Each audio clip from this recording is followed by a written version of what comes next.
প্রতিদিনের জীবনটা হয়তো খুবই সাধারণ, কিন্তু এই ছোট ছোট মুহূর্তগুলোর মধ্যেই তো লুকিয়ে থাকে আমাদের দিনের সুন্দর গল্প। আজ তোমাদের সঙ্গে শেয়ার করব আমার একদম একটা simple day in my life. মেসে থেকে সকাল থেকে দুপুর পর্যন্ত আমি কি কি করি। তাহলে চলো শুরু করা যাক আমার আজকের দিনটা।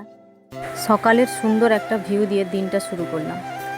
তারপর অবশেষে ঘুম থেকে উঠেই প্রথমে জল খেয়ে নিলাম। তারপর নিজের রুমটা একটু ঝাড় দিয়ে গুছিয়ে নিলাম। রুম গুছিয়ে নিয়ে একটু পড়াশোনাও করে নিলাম। আজকে খাতায় বসে কিছু অঙ্ক করছিলাম। এখন যে দুপুর হয়ে গেল বুঝতেই পারিনি। মেস থেকে দুপুরের খাবারটা নিয়ে এলাম। আজকে হয়েছে মাছের ভাজা, কুমড়ো ভাজা, আর একটা আলু দিয়ে মাছের মাথা দিয়ে একটা কাঁটা চচ্চড়ি মতো। তারপর হয়ে গেল ফ্রেশ হওয়ার বেলা। আমার স্নান করা কমপ্লিট। এরপর একটু স্কিন কেয়ার করে নেব, ওই হালকা পাতলা একটু ছোটোখাটো করে আর কি। এরপর ঠাকুরকে ধূপ দিয়ে নিলাম। এরপর খেতে বসে পড়ি।